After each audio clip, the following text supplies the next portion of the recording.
Hi guys, welcome to YouTube, and this is Lesley, my business partner. Now, to do with Rich House, Poor House, I never applied, did I? What happened? How did I get on that TV program? So it's quite an interesting story, guys. Hi everybody. So I got contacted by Channel 5 through my YouTube channel. Right. And then I phoned Trevor and I was like, Trevor, I think you'd better be on this. We'll apply anyway, but I thought Trevor had a better chance of getting on because he has like such a nice house. And you know, you're into your golfing and you've got all these Mercedes and all these like watches, etc. Well, it's funny actually, we talked about... I was going to apply to be on the poor house, you could be on the rich house. Well, a lot of my friends actually said, Trevor, you're the poor house, and I actually had a message today from a friend in Surrey who lives in a very nice house, and I don't think our house is a particularly, rich house, honestly. So your house is massive. Yeah, so the first time I knew was when you called me and said, look, I put you forward for this TV program on Channel 5, and I'll be honest guys, I'd never heard of it. I'd never heard of the program. So when they actually called me and had a chat, and they said, would your family be up for it? And what happened, Marie and Joy, and they said, look, there's a chance we could go on and be on TV. Would you want to do it? And guess what they both said? No. That's what my husband said as well. I was like, then I'm not going to have anybody to go on this program on but myself, which won't be any fun. But then your girls, like, they stepped up. Yeah, they stepped up. They did good. They did. So look, obviously, I'm going through a series of these videos to tell people what the experience was like, because I think it's important for people to know that. And it's interesting. You said, look, watches. So I do know that on the program they went through some watches, and they did ask me about this one. And yeah, we're trying to just get you to show off. No, our Trevor's not that flashy, to be honest. Sorry, this one keeps biting me under the table. Hello. But the thing is when we got the watches, the watches that I had, which they said were expensive, and the ones that they showed, they're not expensive, but they're extremely valuable because they're watches of different times in my life. So one of them is a Timberland watch, which cost, I don't know, it probably cost half a week's salary about 30 years ago, but it's the only watch Marie ever bought me. Aww. And I used to wear it all the time, and I've kept it, and I changed the battery in it when I need to, but it's probably not even worth £10 second hand, but it's valuable to me. Yeah. So it's an interesting thing. And there's another one there. It's a Boss black and orange watch, and I like it if I'm doing a bit of sport or something. But I bought that on an EasyJet flight to Spain, when we went on holiday. And so these watches have memories for me, and not necessarily expensive. I've got friends who've got the Philippe Patek, and they've got Rolexes and stuff like that. That's not my thing. I do like some watches, and that's it. So look, come on. In the program you featured, and you had to drive up to Lincoln, which is about 100 miles away. What happened? Oh, am I allowed to give this away? Yeah, this is... Okay, because they didn't put the whole clip in. Yeah. So I was filming as a guest on Trevor's episode of Rich House, Poor House, and I was meeting the couple from the poor house. Michael and Natasha. Yeah, they're lovely, by the way. So I think you guys are going to enjoy watching them and watch them develop. So make sure that you're subscribed onto Trevor's YouTube, because then you've got a follow-up series of what he's done with them afterwards. Yeah. So we went to see a property in Lincoln, and I remember it was a cold and rainy day, really rainy, and I'd driven up from Cambridge. Yeah, and so we did filming. So it was quite interesting because it was the producer that I had would really direct how they wanted us to come across on the camera. So we had to do a few takes basically, and I couldn't be too bubbly. So I had to tone that down. But I was like, but this is me. I know. Yeah, so I had to tone that down and be like, so we're in this house, and there was like, I really needed to go to the loo actually for a wee because I had I don't know, 2 and a bit hours drive up. Yeah.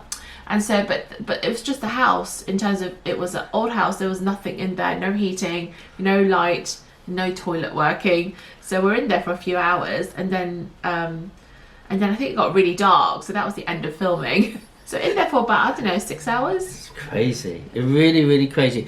Do you know it's interesting. Do you know the thing that I have to say, and I'm sure you understand now, is doing this show really changed how we watch television now, because when you walk in and they say, okay, can you walk in? And they say, right, we need to do that again. Yeah, and sometimes you're doing it 3 or 4 times. And so when you see this, any of these episodes, these people, when they're walking, can we do that again? You say, okay. And then, obviously, tone it down a bit. Don't be so excited. And you're like, oh, no. But I was quite excited. Then you had to tone it down. So I was just like, oh, what are you going to do in this house?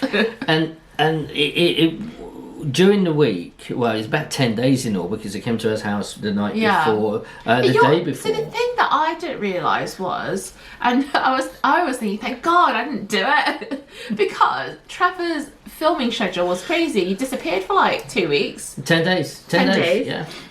But you were filming until what time to what time every day? Well, generally there were three people. There was a producer director, which I've got an interview, which you're going to see. I interviewed her about her life and about actually how she got into it and doing stuff.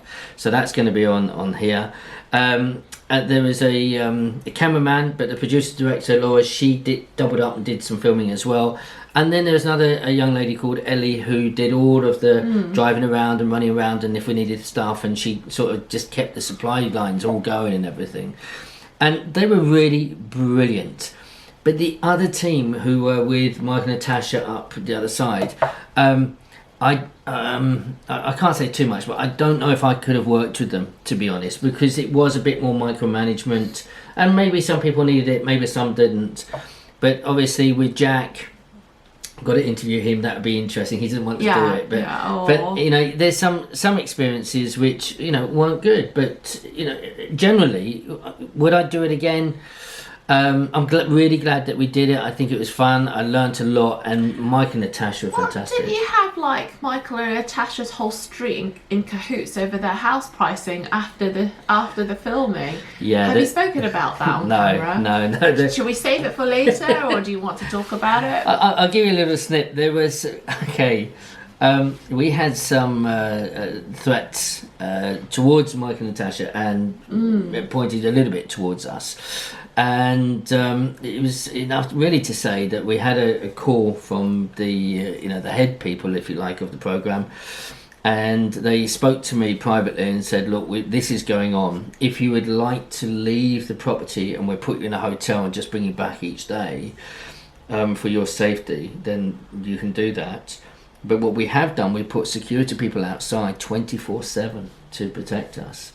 So what I did is and every day, like you asked me, about the filming, they would arrive between 8 and 8:30 every day. I think one morning they came 10:30, one morning, and this is for 10 days, right?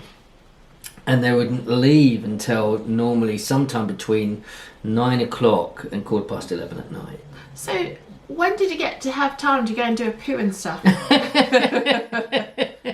Just saying, guys, right? Yeah, you just had to say, I'm off. I'm off. Make sure your mic's switched off. Well, yeah, there was really no, I didn't switch my mic off. So some poor editors like hearing all these plops and farts in the background. The thing is you become so blasé about it, you really do. Oops, that's me. Hi, editor. Well, I was trying to work it out, and the day before we started, the crew come for a whole day, and I'm cooking for them. So you see a shot of me with flambe, but that was a whole day. I was cooking. I cooked for all of them. I did a dinner party at home, and then I had, when that finished, they all came and sat down because I made fillet steak and cream and brandy sauce and everything for them, and all this food. And so it was just really, really on all the time. And I'm going to do a little bit of each day how it was, but there was, I think they had more than 250 hours of filming to basically in the actual program. I don't know how much filming you see, but probably you're going to see, I don't know, maybe half an hour of filming. So out of 250 hours, they've got to find those small clips. That's crazy. That is. And I know, like, Trevor was telling me that I made it into the episode, but some people got axed. So they did all the filming, but then they're not on it. Yeah, that is true. You know, they came and said to us after the filming, and just before they were, you know, finishing it, and they said, look, we'll have a meeting, we'll just keep you up to date what's going on. And they said that some people wouldn't make it onto the film role, such as the hairdresser, the cleaner, and they said, and Lesley. And I said, well, hang on a minute. I said, I would not be on your program if it wasn't for Lesley. So they said, all right, we get that. So they put Lesley in, and it's true. So it is about about understanding, you know, the value of people, and I really wouldn't have done that program without Lesley. It was great. The one thing. Would you do it again if it was telly? Yes. Look, I gave him a lot of feedback, and I would. Yes, I would. You enjoyed it. Yeah, I did. Apart from the crazy filming hours. Well, again. Full day. I think in hindsight, I would manage that better. So I would say, look, every 2 days I want half a day off, and then go and do something. And I don't think that would have been wrong. X time, so I get my poo time in. Yeah. And that was it. But you know, I'm going to talk about other things which are in the program later. But you know, I think it's good. But you know, the threatening thing when I went to speak to Marie and Joy, they were okay about it, and we stayed in the house. We didn't move. That's very brave. And you supported the TV, like the producers, and is it the director? Yeah. When you had this whole threat thing going on, because there was a whole tobacco. Oh, there was one of the head producers came down for a public meeting the day after we stopped. All the filming stopped and everything, and I went down with my family and supported director and supported Mike and Natasha, and I spoke quite openly, publicly, quite a bit about the value of houses and how some people was thinking that the program pulls the area down because of the name Rich House, Poor House. It doesn't. It wasn't a poor house though. It wasn't. Was it? It was great. It was a good house. Yeah, and the people were lovely that I met, and it was really, really good. So it was cool. Lovely. Would you do it again? I would, to support you. I don't know whether I would be able to do a whole filming thing, because that I didn't know how much work it would be. But living vicariously through you was a lot. Yeah, it really was. Like a intrusion, or not intrusion, but they could become part of. Imagine like the Keeping Up the Kardashians. They've been doing it for over how many years? You just live. You just live with it. I mean, 10 years. There are some funny things every day. That filming. There was a lot of fun, honestly. I could, because you know, the first day you're trying to get used to it, and that's what they come to the whole day beforehand. And so when you're filming, you know, initially the girls were a little bit uncomfortable. I've done filming before, but they get uncomfortable. And so after the first day, second day, it starts to become right. Even when we got in the cars, we've got these cameras on us like this. That's fun. That's fun. And that was that. What was your biggest takeaway then from this experience? My biggest takeaway is I prefer living in a smaller house than what we have. I love that. Honestly, I have no doubt about it. You know, at the minute, you know, obviously we've got 4 children, but 3 of them have left home all grown up. And there's 3 of us, and our house is just too big for us. And you know, we tend to gravitate to different rooms, and at the end of the day, we haven't seen each other, and I don't like that. And so I think a smaller house would be great because it throws you together, and you have more connectivity. I really do. So sorry for the noise in the background. That's all right. No, it's life. I've got no problem with that. Yeah. That's what we do. So cool. So. Guys, that was a good filming clip. Hope you guys enjoyed it. Pepper was in it too. And Pepper. She was biting me from underneath the table, so I thought better we put her up. And Salty's down there, the white one. All right, guys, listen, I hope you enjoy. Subscribe, comment, please share, and stay safe. God bless you. Bye-bye. So here we are at Skegness. Michael from the show Rich House, Poor House. We're together, we're in Skegness, and we're viewing properties. Michael, what happened with the property that we just viewed? Yeah, so we went to see a property not close to where we live, and it was a nice property. It was very good insight of how you obviously look at a property, the way you walked around it, asking loads of questions, which was good. Some of the questions that I wouldn't find to think of myself. Yeah. So it's nice to see you in action, and seeing a few more today, which would be nice to see again how you would, do it, and then hopefully the last one I can have a little go and try and see if I can. Absolutely. Look, the most important thing is connecting, wasn't it? Yeah, definitely. And we had a good laugh. Yeah, did have a very good and laugh. We deconstructed the price. So it was a really interesting one. They want 155. But with it all done up, it would be worth about 170, the lady said.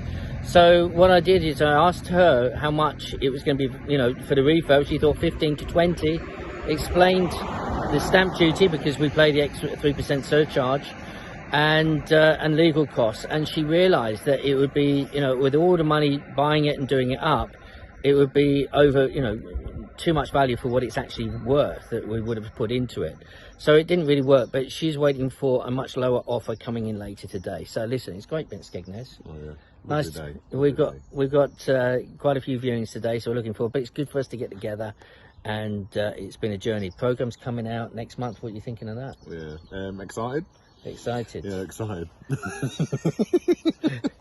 Listen, we know lots that went on behind the scenes, guys. So if you want to know more, you need to follow some of these videos. Take care. Bye.